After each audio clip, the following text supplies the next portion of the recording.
It's time for DodgerHeads.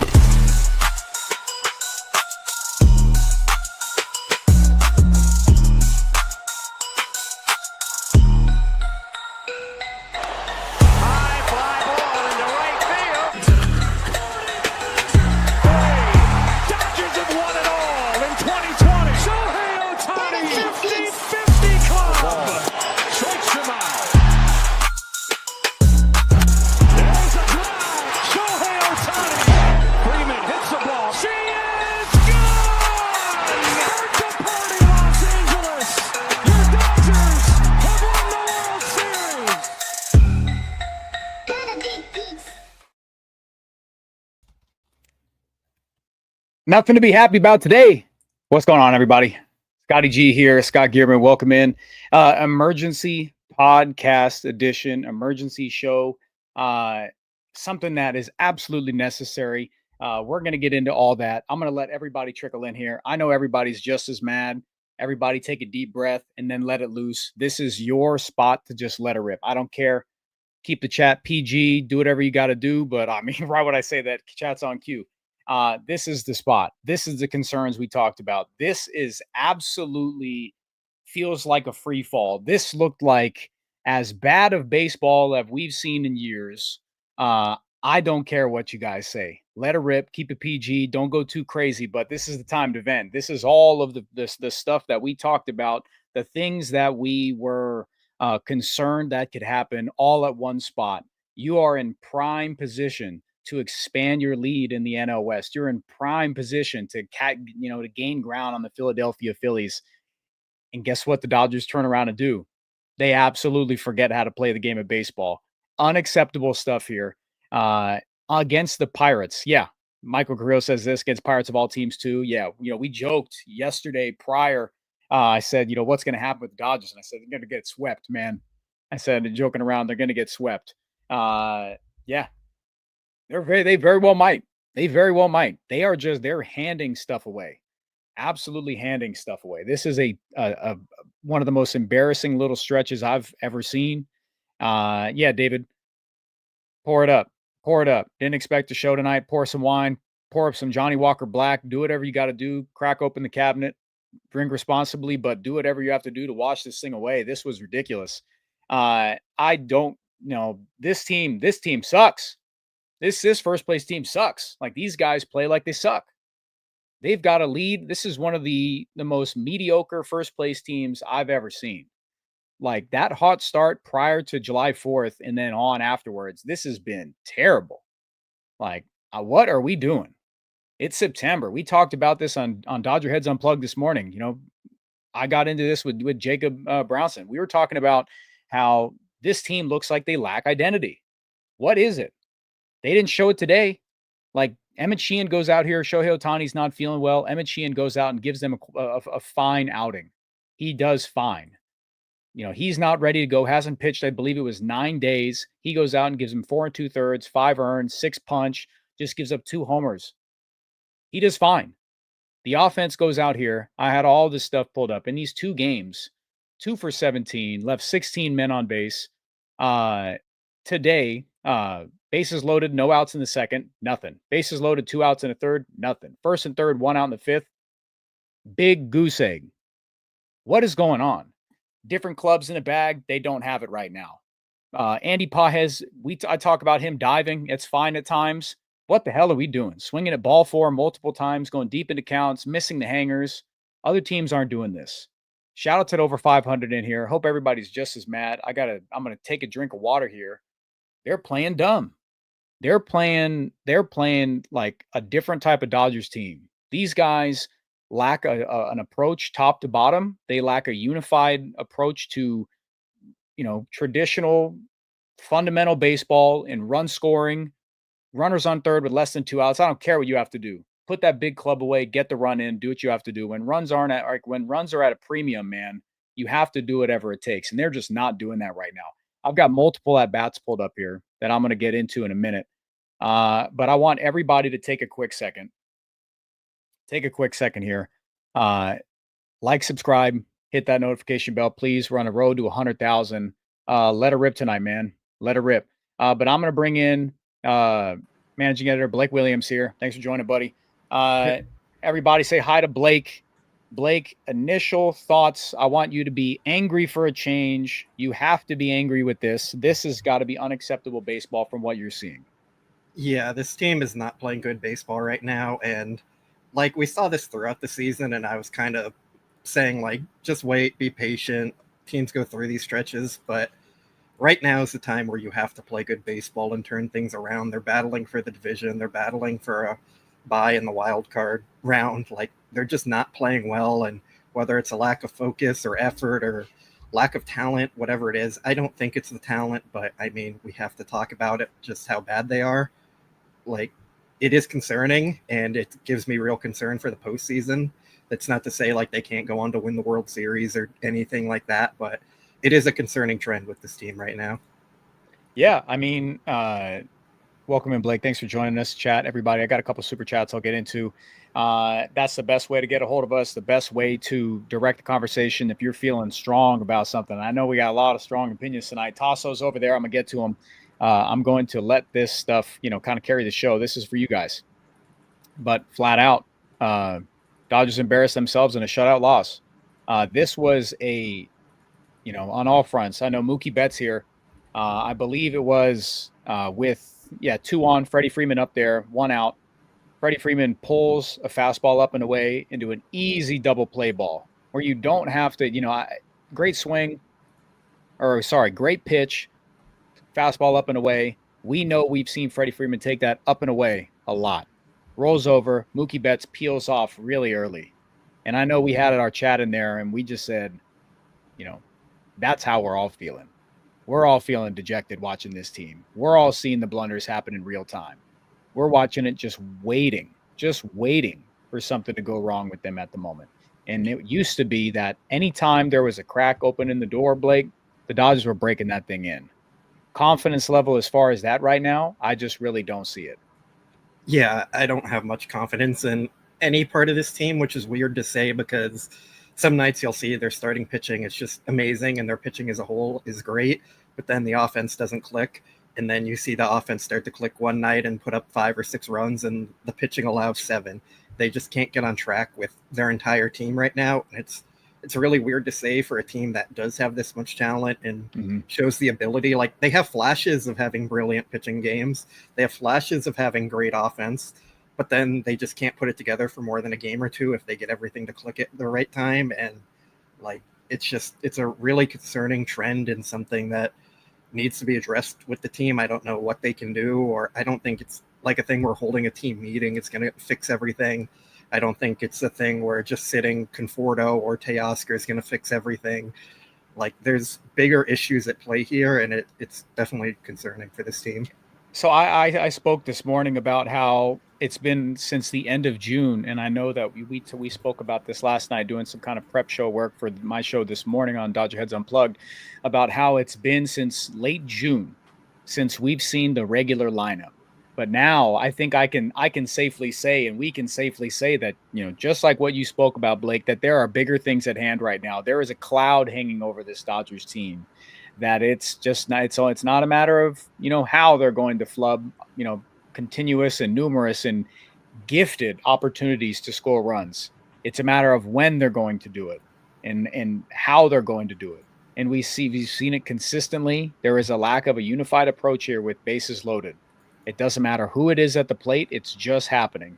I know they flashed this on SNLA, but 7 through 9 hitters today, Blake, 0 for 12 with 5 punch outs with some of the worst at-bats I've seen all year. All right, some of the worst at-bats I've seen all year. Can you kind of speak to that? Yeah, I mean, that's been kind of another thing where they've been really inconsistent. Like, when the bottom of the order starts to produce, then you don't see the top of the lineup producing. When you start to get some production from the top of the lineup, you're not getting the bottom of the lineup producing. Today, it was kind of all around. Like, guys were getting on base, but we saw Freddie ground into a double play. We saw Pages strike out, and then Freeland strike out, and then I think it was Kike fly out. Like, it was kind of a combined effort tonight from the offense for the top and the bottom of the order, but yeah, I mean, something needs to change. I don't know what it is, but I don't think they know what it is either, or else they'd be doing it and trying to figure things out. So I think we are at the point where it's like this is a real concern heading into the postseason in a month, and like, are they going to be able to advance? Because I know the saying is always pitching wins championships. I don't really believe that. I think offense has always won championships, at least in the more recent era of baseball. We see teams with great pitching all the time, and they just lose out because their offense couldn't do anything. So, yeah, I mean, I think they really need to get the offense going, and that's obvious to say, but yeah, it's bad right now. There's no other way to put it. Mixed Fix says this. Scott called a spade. Freeland is not ready. I mean, I call him. I've flamed out Teoscar Hernandez this morning. Dude just looks out of his mind. Dude looks like he doesn't know what he's doing at the plate right now. Dude doesn't know what he's doing in the outfield. Things are all backwards for him. Freeland looks overmatched. He looks like you saw one of his at-bats later in the game. He went 0-1, 0-2, looking like, I can't believe they just threw me 2 strikes down the middle. Like, he looked flabbergasted that an opposing pitcher put 2 pitches on a tee for him, and I can't believe I just took those. Yeah, he doesn't look like he's ready up here. He looks shell-shocked. We know that he can switch hit. We know that they've given him ample opportunities against right-handed pitching. He has not grabbed a hold of that, and he says, how many Conforto under 190 hitters do we need? I mean, when you have that many guys, how many are you going to get rid of? I don't know what you want me to say to that, but that's a lot of where those back-end roster guys are right now. Kike Hernandez, Alex Freeland, Michael Conforto, Dalton Rushing is towing that line with just the kind of the bats that they have at the moment. It's not better. It's no better for the rest of the guys that are on the bench. Like, we're praying. We're waiting until, Max Muncy and Tommy Edman get themselves back.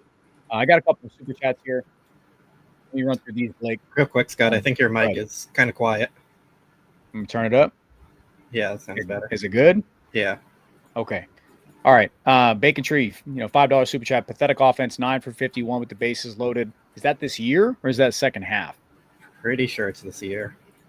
So 9 for 51 with the bases loaded. Pathetic all around. That's unacceptable. Some people have negative IQ and they try and hit. Glad we gave Conforto an AB. Yeah, that top of the ninth there with Dave Roberts putting in Haesung Kim and Michael Conforto, just that was the cherry on top for me to really get mad, Blake, because I was perplexed why Kim wasn't in there earlier. I know I don't know who was running the DB account. I think you were put up that they might like the at-bats from Alex Freeland more, but they need some bat to ball. They need to reduce the whiff. They need to get, give guys who are going to put the ball in play some run here. And that's what I can speak to that. Conforto AB, you got me, man. I'm all over the board. I don't know what they're doing with him. Shelly says, for us old Dodger and Healy fans, I wonder what Lasorda would say about the Dodgers' performance. Look, Tommy Lasorda would air it out for sure. But he had a lot of the same stuff like Dave Roberts has in terms of relationships with players, but I'm sure Tommy would air these guys out. He'd go in there and cause a stir, but it's a different age. Asking what an old manager would do from a long time ago is something that's like, what's that going to do? It would be a different story for sure. Tyler echoes the same thing. What would Lasorda say to this team? Air him out. Air him out. Different time, though. A different time. Dave Roberts can say a lot of things. These guys know they suck right now. Dave Roberts can go in there and be like, yeah, guys, it's bad. Then he's going to go to the media and tell them, yeah, it was bad. These guys need to be better. And I'm sure that pisses them off. They see how bad they're playing. I hope the veterans in the clubhouse, I hope Mookie Betts is one of them. I really do. I hope he's out there telling these guys that they got to be better. Got to do better, Blake. Yeah, for sure. I mean, we can all ask for Dave to call them out like Lasorda would have done. I don't think that's changing anything with this team. Like, the guys know they're not playing well. I don't think letting them know they're not playing well is going to make them suddenly play better. I think he's already tried to kind of air out some of these things, and like he benched Teoscar and called him out in front of the media, essentially. Didn't really change much yet so far. Like, Teoscar's maybe played a little bit better, but we're still seeing these same issues so far. So, yeah, I don't know. But it's been like a month of Dave Roberts saying this team needs to be better, and he's used the word salvage a series way too much after losing the first two and having to try and win that third one. So, that's a good point. They all know what's going on. I don't think they need to be called out or need to hear it. Like, they're professional players. They're not kids. They're not high schoolers. It's just kind of what it is right now, and they need to figure it out. That's really all there is to it. Yeah. This comment here says, who's going to call Dave out? Nobody. The players are not playing the game of baseball right now. They are not performing to their level. Like that's squarely, look, I'm not even going to go into this Dave Roberts stuff today. Dave can go out there and tell these guys that they have to perform better, but they flat out have to go out there and perform better. There might be some questions about offensive approach, and that's a thing for the game planning and advanced scouting and stuff like that, and how these hitters are prepared and how they go into these games. So that's a question for the rest of the coaching staff here. But as far as Dave Roberts is in the driver's seat.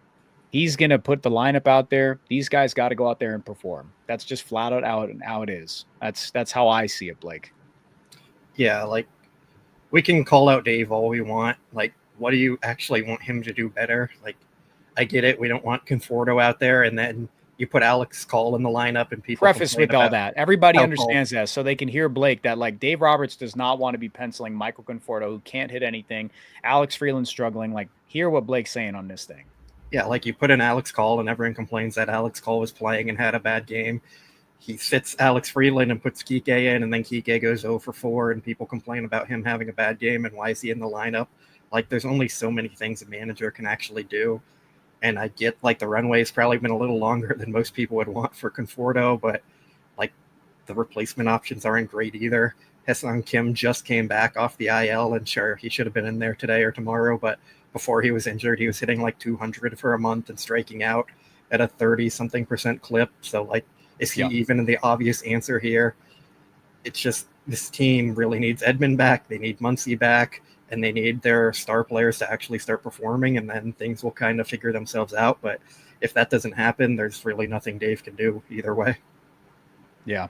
So, the players absolutely have to play. I'm going to say it. The players deserve every bit of blame, every bit of criticism that they endure right now. That's flat out on their play. It's strictly about that. They are underperforming. They have underperformed. The players that the front office have at the back end of the bench, the stars are seemingly, Blake, in positions to do some damage. It's just not clicking right now. The lower part of the order is a revolving door of down performance, and it's stuff that is not sustainable. And the Dodgers better pray that the Padres keep slipping. They keep going through their stuff, because this is not something that's happening. It's not. They're not going to forge on towards the postseason. I don't even want to talk postseason. I flat out can't do it. I couldn't care less about where they are in the postseason bracket. Don't care. This team, as it stands, Blake, they get into a spot where, the pitching can hold it down. Are they going to score a run?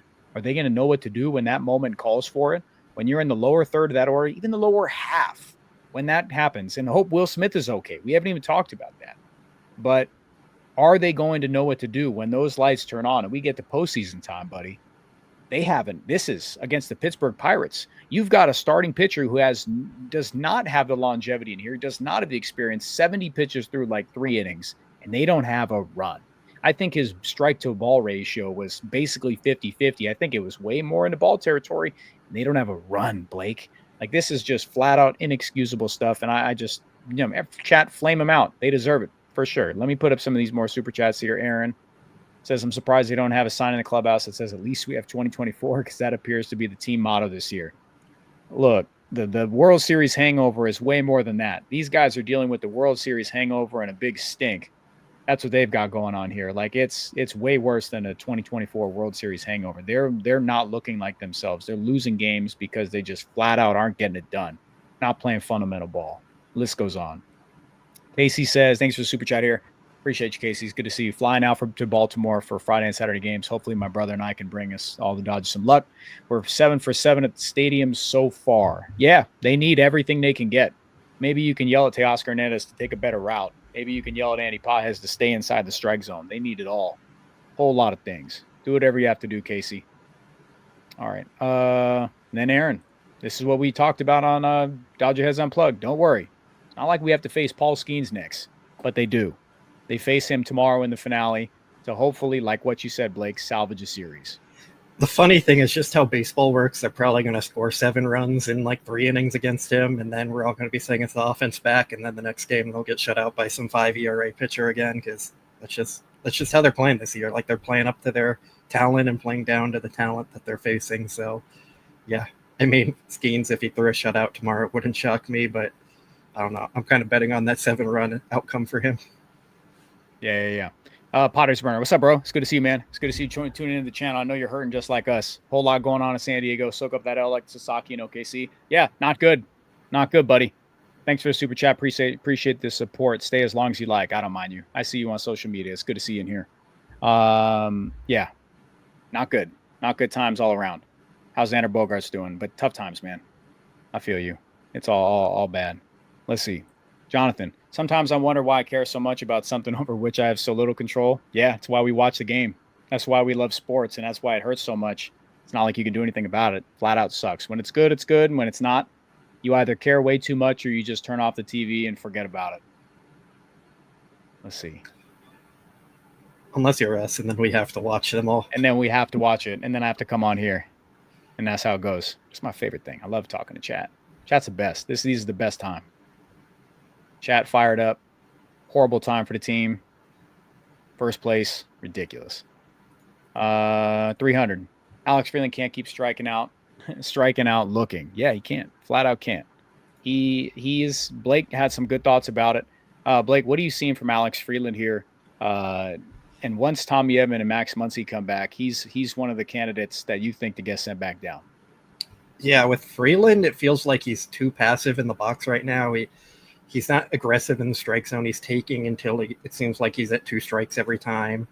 So I think he needs to be more aggressive and start actually swinging at pitches instead of like working the count as much and trying to take walks. I think we talked about it a little bit, like kind of that Seager mentality where if you get a good first pitch, just swing at it and try and do some damage on it. So, yeah, I mean, he needs to figure something out. He looks very overmatched right now, but I do think a lot of it is more approach than talent level issues with him. Yeah. We've got this here. Blake, can you do me a favor? Pull that super chat down so I can give this update on Will Smith here. Let me see here. All right. Dave Roberts provides an update on Will Smith. He says, quote, from what I understand, he's sore. There's some swelling, got an x-ray. X-ray is negative, so that's a positive day to day. But, yeah, it's going to be hard to imagine him in there tomorrow, end quote. Yeah, and somebody said there'll probably be somebody on the taxi squad tomorrow. Probably taxi someone up tomorrow. Ben Revert or whatever his name is. Sorry if I mispronounced that. But, yeah, the guy they got back in the trade with Fiducia.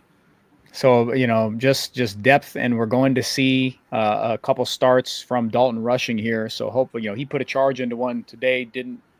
Brian Reynolds made an amazing play in right center field there. Over the shuttle catch, might have saved 2 runs. He doesn't make that play there. Game's completely different. It was good to see him put a charge in one. But, yeah, tough stuff losing Will Smith. That's absolute salt in the wound. That sucks. That one hurt for sure. So definitely catchers are at a premium, man. Yeah, Potter's Burner catching strays. I got you, dog. Like, I've been trolling on Xander stuff for a long time, but I appreciate you, man. Let's see. We got some super chats here. Baseball Geek. I got a couple more, and I'll double back on them, guys. Baseball Geek says, I was at the game last night. Rough. In the first inning, both Conforto and Teoscar Hernandez dropped fly balls, and Pages later in the game. Watching them, there was no energy level.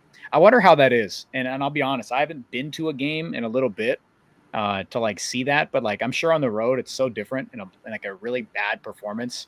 Like that's got to be rough. Like opposing fans getting on him, laughing at him. Teoscar Hernandez making a half-hearted effort on a bleeder down the right field line when he should have just let it bounce and save some runs.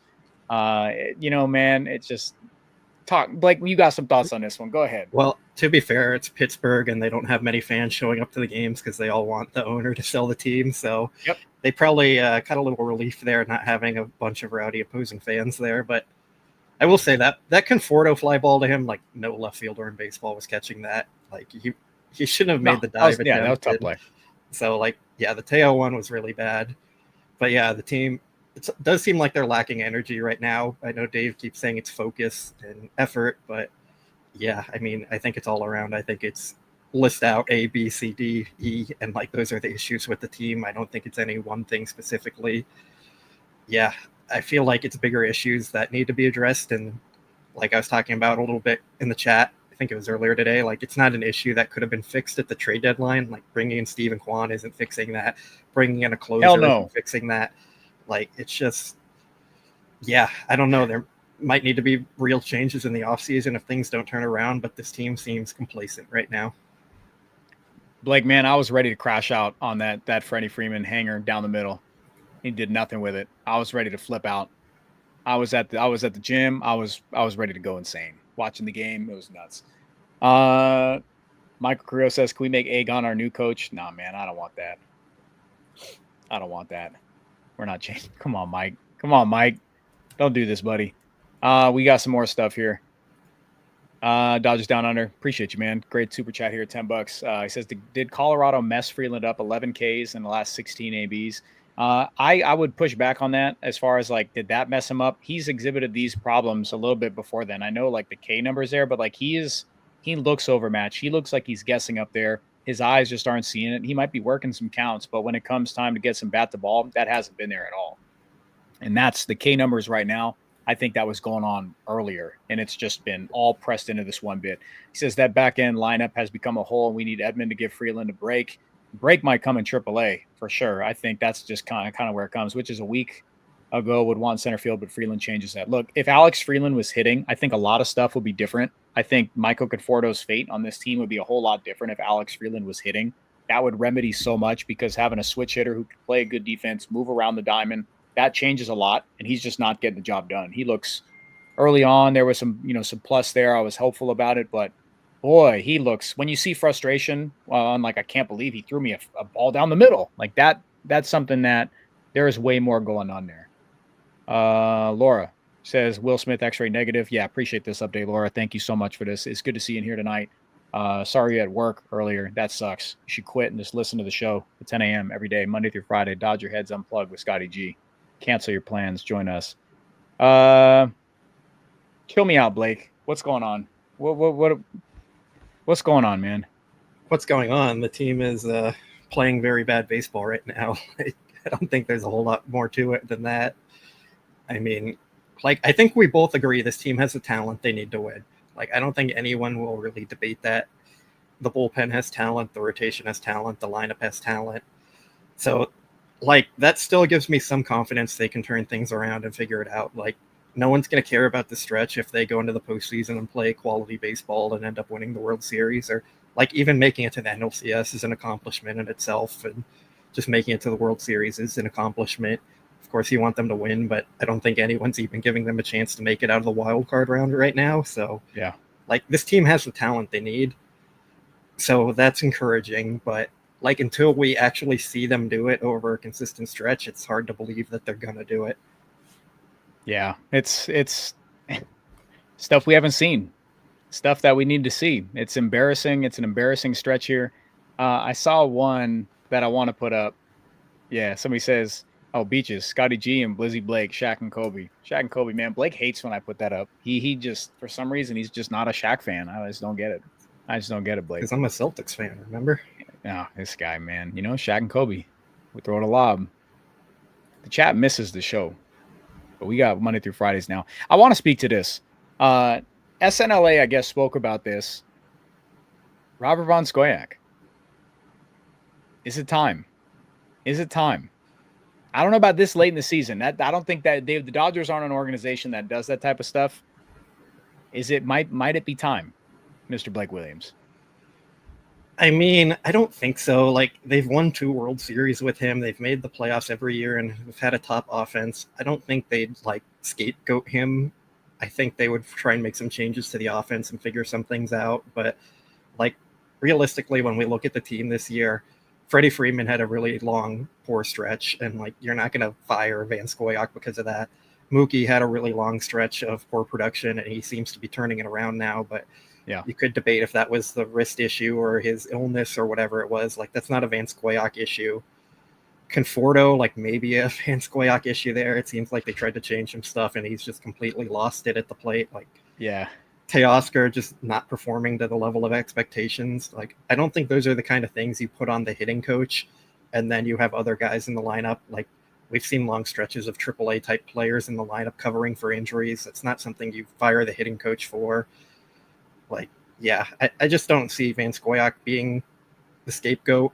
Like, maybe if they end up going terribly wrong and, like, get swept in the wild card round, they make some changes. But I just think it's unlikely. I don't think he's the issue.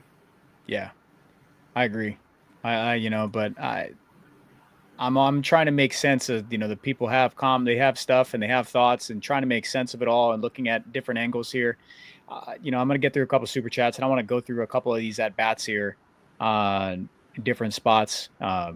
Nora Cheeky just says, if you have any comment with this super chat here, but I appreciate this. We do. DB does. I do. Thanks for joining in. Jedi says, I have issues at work when the problem is between ears. Yeah, I too. Yeah. I mean, look, a lot of mental stuff going on there, and the problems, compound on themselves, and they all snowball, and we're seeing that snowball really rolling down the hill right now. It's massive. Like I said earlier, they are damn lucky that the Padres are having this slow down stretch, and they are going through so many things as well. Just lost a few key players. So they are very lucky at this time. The luxury of time is something that I don't like. When you have that leeway to suck and be bad, I don't like when that happens, because then it's just, excuses to be mediocre. But that's the cushion that they can lean on, and they need to not only do that, because the Dave Roberts spoke to that switch. He said it can be flipped. That cannot happen. We have not seen it happen. It has happened against good teams, Blake, but it doesn't look like the flooding that we talked about a bit ago, can happen. They haven't gone out there and just bully balled a team and just steamrolled them. Some part of their team right now falters at a different point. They have not put it all together against, subpar teams like the Pittsburgh Pirates, who have played good baseball as of late. 14 games under 500, 63 and 77. They just forget how to play good ball. And that's a big damn problem. Yeah, it does seem like a mental thing more than anything with this team. So I don't know how they fix that. I really don't. I don't think anyone does. Like, everyone can give their answers on what they think would fix it, whether it's calling the guys out or team meetings or anything. But like, it's probably just needs to be some changes within the culture of the clubhouse. They probably need a vocal player leader, like not the manager, but a player who's going to help hold guys accountable. Because I know Mookie holds that role a little bit, but he's still not a vocal guy. Miguel Rojas doesn't have like that pedigree to be that kind of vocal leader as someone who's also doing it on the field every day. Like, they probably just need someone to come in and mix things out. And funny enough, I think Austin Barnes did kind of have that role before they let him go. He was very well respected in the clubhouse and kind of was a leader of the team. And like, as much as I'm not going to say like Austin Barnes is the reason this team is losing, there is a pretty strong correlation with their record falling off a cliff since they have released him. So yeah, I mean, I think they need that kind of leadership, vocal guy in the clubhouse who's going to hold guys accountable and call people out. BC says the roster just wasn't adequately improved enough. And I think a lot of people, including myself, echo the sentiment that the trade deadline was an opportunity they always talk about getting better on the margins. And this is a team that definitely needed that, because they were showing their, inadequacies going into the trade deadline, and it didn't feel like they did enough. I don't know why. They're still banking on, because Tommy Edman and Max Muncy are working their way back. I feel, I spoke about it then, that was my low grade for the trade deadline. That's a tip of the cap to those concerns, and it's happening right now. And I know injuries, just, you can't foresee those things, Blake, but it just felt like the players that they targeted, the Dodgers didn't want to touch the prospect cost to bring those guys in. And we've talked about that ad nauseum. We don't have to go through it all again. But as far as like starting caliber players to insert into the lineup, the Dodgers did not feel that it was necessary that they added those pieces, like a Ramon Laureano, a Harrison Bader. They went for Alex Call, who can be a fine player for who he is. He can hit against lefties, but he's not someone who you can pencil in there every single day and be an impact guy. So they definitely shifted away from that. And that's left another hole for another piece that Dave Roberts cannot put into the lineup at the bottom of the order. And I think that's been a problem. Do you have any different thoughts? Has anything changed from your deadline thing here? And I know like it's tough to go back and say how the deadline went, but it's that problem is definitely a problem now. I mean, I liked what they did at the trade deadline. I think anyone who was watching our show remembers that I was the highest on it. I think Alex Call is a good player, even if he's not a starting caliber everyday player. I think the Brock Stewart trade was really good for them. Just giving up James Outman, of course, he got hurt, and that's unfortunate. But at the time, like, this team was playing well. Conforto was actually hitting. Max Muncy was back and playing well, and it looked like things were trending up for them. And the bullpen was kind of the biggest problem at the team at that time. And now the offense is the biggest problem of the team. Like, you can't predict that need coming up as much as some people would want. And like, in hindsight, you can go back and say, yeah, they should have done more. They could have done more. But I still think the trade deadline wouldn't have fixed the actual issues with this team right now. Yeah. So I get you. I think it would have helped a good bit. One guy is not going to fix a lot. And I know that who they would have acquired would not, like, the fact that Ramon Laureano for the San Diego Padres is having a hell of a second half. He's making himself some money out there. So good for him. Definitely good for him. And that was the one piece that, like, the San Diego Padres can go say, okay, we hit on that for sure. So it's like, if for every one of those,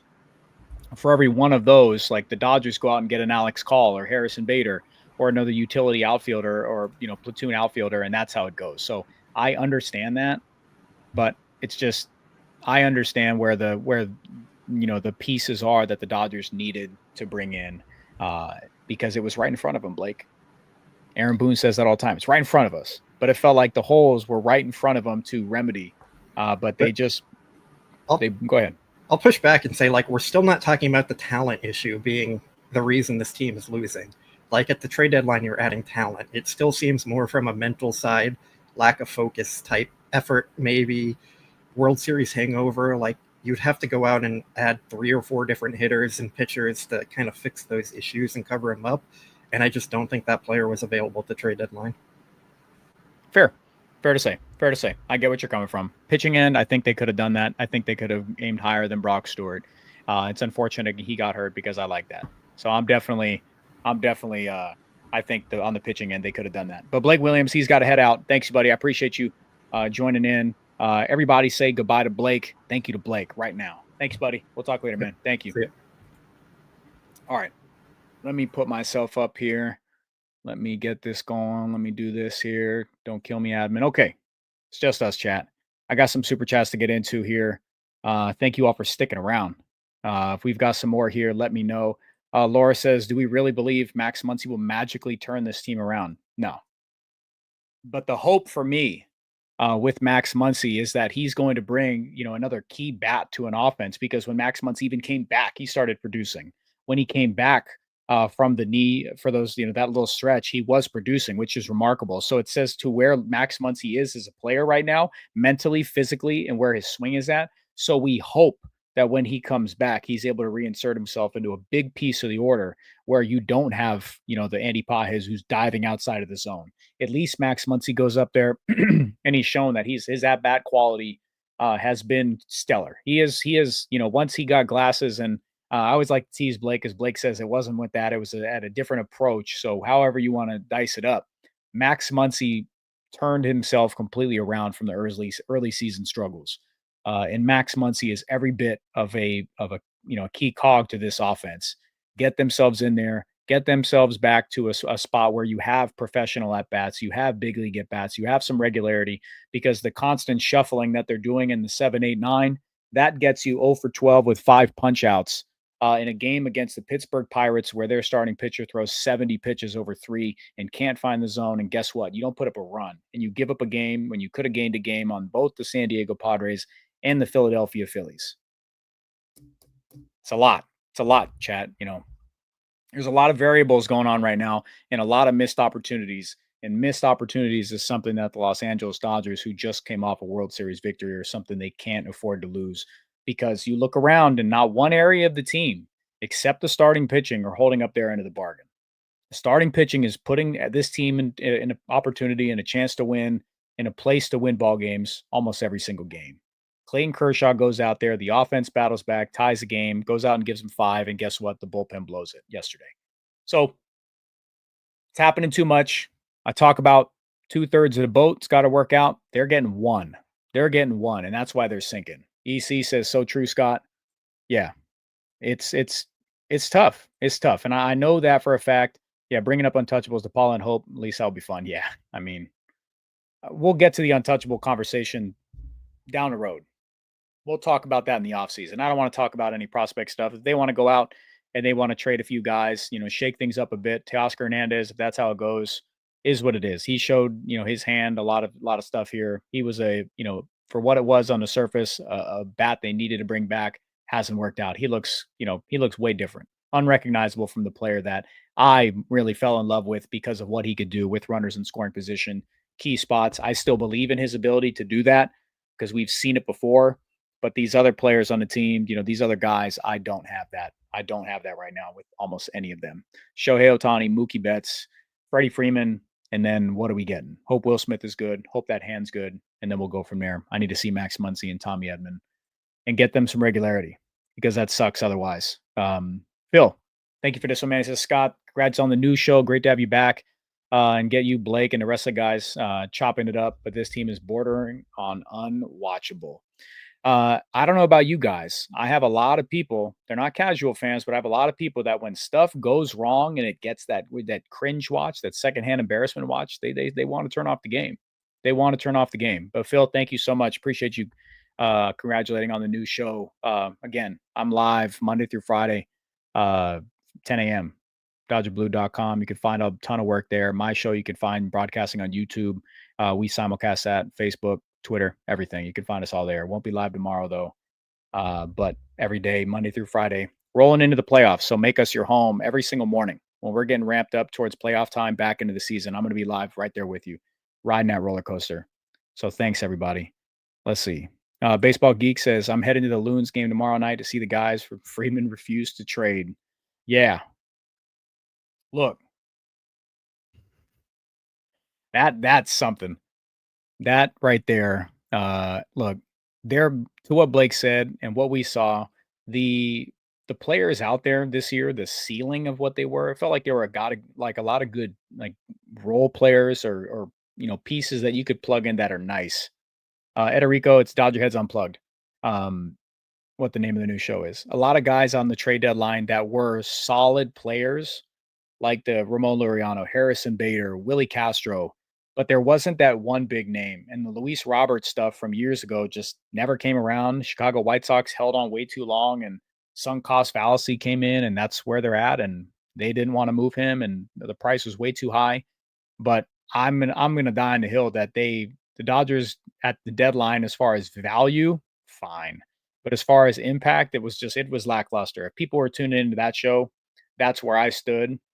But the second part of that is now we're at September 3rd here and nobody's performing. It doesn't matter. They can win these ball games. They're just not doing anything with the opportunities. So that's flat out where it's at. Doesn't matter who they got then at the deadline. These guys they got that big stink about them. So you can't go 2 for 17 with leaving 16 men on base. You can't have bases loaded, no outs in the second, nothing. Bases loaded in the third, 2 outs, nothing. First and third, 1 out in the fifth, nothing. You can't have that. You can't have that. The fact that Michael Conforto's continuing to get at bats, 400 plus plate appearances in, and he never took a hold of the opportunity, whole nother part of it. Everybody deserves criticism. Doesn't matter who it is. I saw a message earlier that someone in the starting lineup has to, if somebody knows who said this, retype this in here. Somebody said that there has to be one hitter that kind of carries him at this moment. I still don't think that would do anything. If some one hitter in the lineup wants to go out and just start crushing every single time they go up, guess what? Pitchers can start pitching around them because the Dodgers are not doing anything right now with runners in scoring position. So that's what I see. A lot of stuff has to click right for this team going forward in the next little bit. All right. I don't know. I mean, I do know you all have some questions. I'm going to open it up to a few. It's my second show of the day, so the voice is running down. But I know, Jack Harris tweets out, Dodgers failed to score any of their 11 base runners or produce a hit in any of their 7 at-bats with Risp 4 straight year. They lose a series at PNC Park.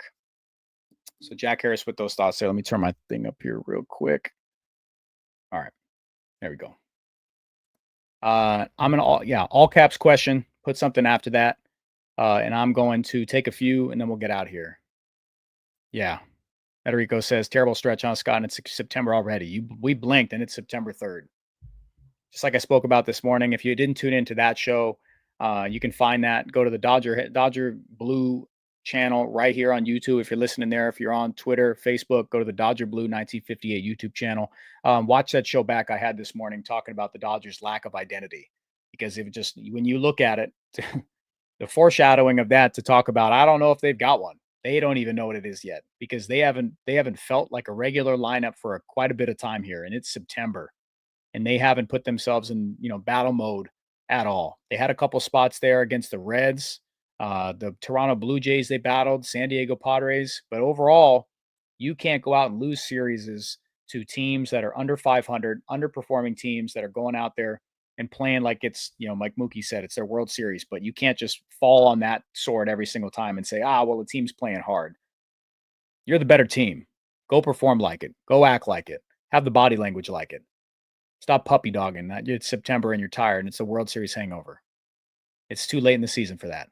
Other teams out there, Milwaukee Brewers, Philadelphia Phillies, they're out there winning ball games. Yeah. Hallelujah, you're not happy. Let me see. It says that Scott pissing me off how they treated Hesson Kim this season. He came up and did his job and couldn't get a runway, had a 2-week slump, 2-week injury, and has been treated like Conforto numbers. I mean, they see him differently. They see Hesson Kim differently from what he is at the plate. I would like to see him there as well. Today, I wish he had gotten the start today, yesterday, the thing with the airport and the flight, having to stay 14, 15 hours in the airport. That was a different thing. But as far as how they've handled him, he started out hot and then he slumped big time. He fell into an otherworldly slump. So that's something that I can't lose sight of. We can't lose sight of. So, his shoulder was in real bad spot. So I get where you're at, Hallelujah. But Kim hasn't had the easiest road here. Let's see. TN, he says, so the bottom of the lineup is not getting on base. Ohtani has no one to drive in, 87 RBI with 46 home runs. Yeah, solo shot galore. 46 home runs. Yeah, what we talked about last year when it was like, I said all Gavin Lux had to do was just get on base, just have that OBP in a good spot where he just creates himself a nice spot. The same thing I wanted Hesson Kim to do. Get on base at the bottom of the order, create some traffic, buy some more fastballs for the 1 and 2 in the order, and nobody's getting it done. 0 for 12 today, 5 Ks. You're making yourself a non-factor. You can't have that. You can't have that. Yeah, Harold, I hear you, man. I can't put that comment up, but I get what you're saying. Look, chat, frustration time. I totally get you. So let it out. Like it's the time to do it. Shout out to the 1500 in here. Yeah, I'm going to go as long as I can here. This is the spot. You guys know this is when like I'm all about this. Let's see. Somebody says, if you had a meeting with Freddie, what would you have him tell the team? I don't know. I consistently say all the time that you guys, like, you're the Los Angeles Dodgers. Like, you on paper have the best team in the league. Not even close. And that's it. Like, there's not much else you can say to a grown man who's not performing. Yeah, that's just how it is. They know their job. They know what they have to do. Those things have to come from, like, other players. You got to have some leaders in the clubhouse there. That's how it is. That's how Dave Roberts manages. I totally understand that, and it's worked to his success. But when it doesn't work out, you're always like, where's Tommy Lasorda? So I get it. People have different philosophies on how they have their manager and what they want him to do, but the players police themselves a lot in these things, and I think a lot of these things have to come from the player. So I think that there needs to be some internal stuff there in the clubhouse, and there are leaders there. There are leaders in the clubhouse. They just got to do this stuff. Yeah, Karma Smith says crash out party for sure. Crash out. Do it. This game pissed me off. Yeah, BC, I can't put that comment up, man. Lower your guys' expectation in the playoffs if we make it there. They'll make the playoffs. And they'll have the pitching to perform in the playoffs. But are we going to see an offense that's able to manufacture runs? It's funny. Because what the Milwaukee Brewers do is like they have like some of the lowest barrel rates and hard hit rates and stuff like that. And people clown on it for that. And like it's something that you can look at and say, yeah, how is that going to sustain themselves? But guess what? They put the bat on the ball. They know what to do. They understand the assignment. When you have runners on base, you punish mistakes in the heart of the zone. You get bat to ball, good things happen. This team is striking out way too much, having way too many empty at bats, uncharacteristic stuff. Uncharacteristic stuff. Laura says, do we get swept, Scotty?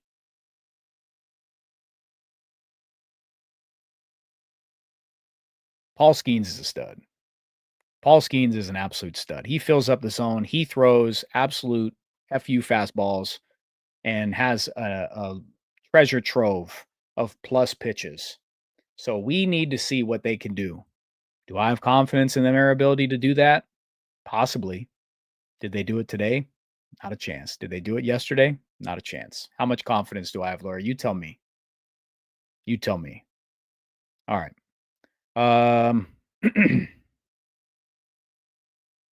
Better hope that the Padres and the Phillies lose tomorrow. I hate saying that stuff. Scoreboard watching, bracket watching. Talked about this today. Yeah. Let's see. All right.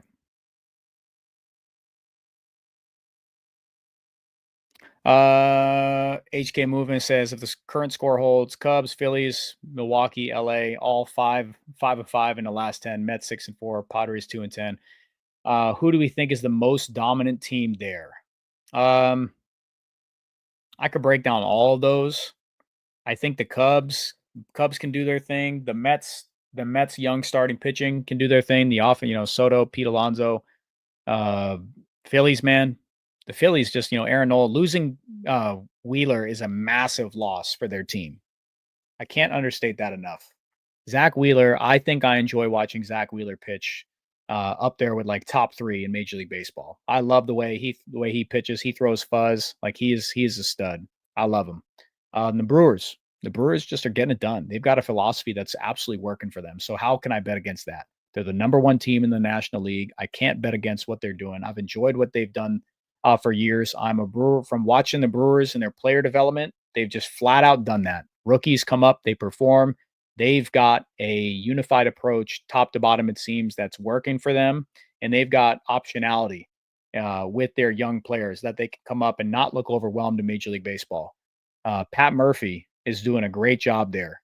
So I'm a fan of what the Brewers have, and I will not discount them. But when it comes playoff time, they haven't got that done. So they have to get over that hump. You're asking me about dominant. Is there a dominant team? I mean, I'm not going to say that. I don't think there's any team that can go out and dominate because they've all got their issues. The Dodgers got issues. The Brewers have issues. Phillies have issues. I'm going to say the Phillies can go out and they can, if their bats get hot, Schwarber gets hot, Harper, like they've got stuff. They've got the bullpen, Duran, like they've got options, man. So I'm going to say out of that group right now, the Brewers and the Phillies. So it doesn't matter. People ask all the time, Scott, who do you want to face in the playoffs? It doesn't matter. You got to perform. The best teams are going to win. It does not matter who you face in the playoffs. You've got to perform. The Dodgers took a hard road last year, and they got pushed to the limits. They got the starting pitching now, but are they going to be able to hit their way through those matchups? It does not matter. All right. Noah, thanks for super chat, man. Appreciate this. Again, guys, subscribe. Thank you for tuning in. Going an hour. I know. Thanks for joining me on this solo ride after Blake Williams joined us a little bit earlier. If you're listening after the fact, you want to tune into that conversation, just roll it back, start us over, and go from there. But thank you. Super chat's the best way to get a hold of me. Divert the stuff right to your comment. He says, if Kim is active, why is Freeland and Conforto playing? Someone make this make sense. Is Kim really that bad? No. I don't know why he didn't play today. That one kind of flabbergasted me. If they see Hesson Kim in like a bench role full time, then that's their prerogative. That's what they view him at. I felt if he didn't feel right still after that travel thing, that's something that we didn't hear about. I don't know if Dave Roberts spoke to it, but I would like Dave Roberts to pencil Hesson Kim in and see what he's got. Like, he's a game changer on the bases. He's a game changer with the glove. And that's two things that Michael Conforto has not displayed, two parts of his game. It's just a matter of they need a center fielder. They need a center fielder right now. Freeland, you can put him on the bench, but that strikeout rate coming off the bench, we've talked about this. You want someone who's going to come in late in the game with good bat to ball, who's going to put bat on ball, or late in the game, someone with that much whiff. You tell me. That's the thing. You've got to weigh with those type of things. C-Note says Dave loves Conforto. I mean, look, I don't think so, man.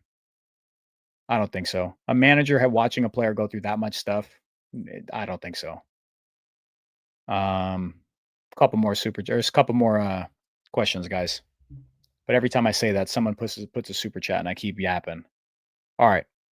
Nicholas says the Dodgers lose the wild card round. How do you think the front office is going to reorganize the roster? Teo feels like a piece. Try to move, especially if they're aggressive for Kyle Tucker. Kyle Tucker is an interesting thing. That's something we'll talk about after the season. I have kind of changed the tune about, if they're able to move off of Teoscar Hernandez and attach a prospect to move his contract, and then pursue Kyle Tucker. That's a lot of movement there. But if there was a player to do it for, Kyle Tucker is a fantastic piece. He's one of the best hitters in the league. I've got someone that I trust a good bit that has put some confidence in me with Kyle Tucker. I think the Dodgers will be active in those discussions, whether it's on like a Bryce Harper early type of contract when they offered him short-term, high AAV, stuff like that. I'm always about those moves. The Dodgers like those moves. But do you want to add another 10-year contract, $400 million contract to this team? And that's what you got to ask yourself. You really do. So Andy Paez, Kyle Tucker in the outfield, and then you've got another, over 30 big contract. Ask yourself if you want to do that. It's a different type of game now. The San Diego Padres have multiple contracts with that, and you ask if they're happy about them. So you've really got to weigh your options there. Like when Mookie Betts signed that contract, it was a no-brainer. Ohtani, no-brainer. Yamamoto, no-brainer. All the big deals. So you have to ask yourself when you're talking about super deals. So I get where you're at, Nick. Thanks for tuning in. All right. Chat, I appreciate you. Outside of anything else, nobody hit me with a late super chat. I will be spent. I'm good to go for the night. Thanks for tuning in, guys. This game was brutal.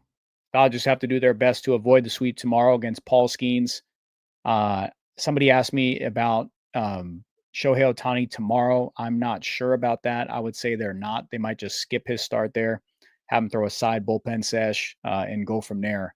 I definitely don't believe that he'll, Ohtani, and they'll move things around. They might just skip his thing, throw a bullpen sesh. But we're going to get Blake Snell, Paul Skeens in the finale in PNC. Big Blake Snell fan. That's a matchup, big strikeout matchup that we're going to get to see here. 3:40 start Pacific again. We will all see you tomorrow. Again, chat, DodgerHeads Unplugged. 10 a.m. Monday through Friday. Tomorrow, I don't have a show. I've got something going on. But Friday, we will be back. And then Monday through Friday going forward, leading up into the playoffs. So make us your home for all of your morning Dodgers stuff. This is the spot to be at. Dodger Blue 1958. We are the most honest, reputable, independent Dodgers source you've got. So I appreciate you tuning in. These guys do incredible work over at DodgerBlue1958.com. The articles they put out, great stuff. We've got great, top to bottom stuff at the organization. So appreciate you guys. Thank you. To all the regulars tuning in, to all the newbies joining in. Pull up a chair, stay a while. So thank you so much. We'll all talk to you soon, guys. Hope this thing turns around. I'm going to say it right now, but it's a bleak little spot here. Go Dodgers.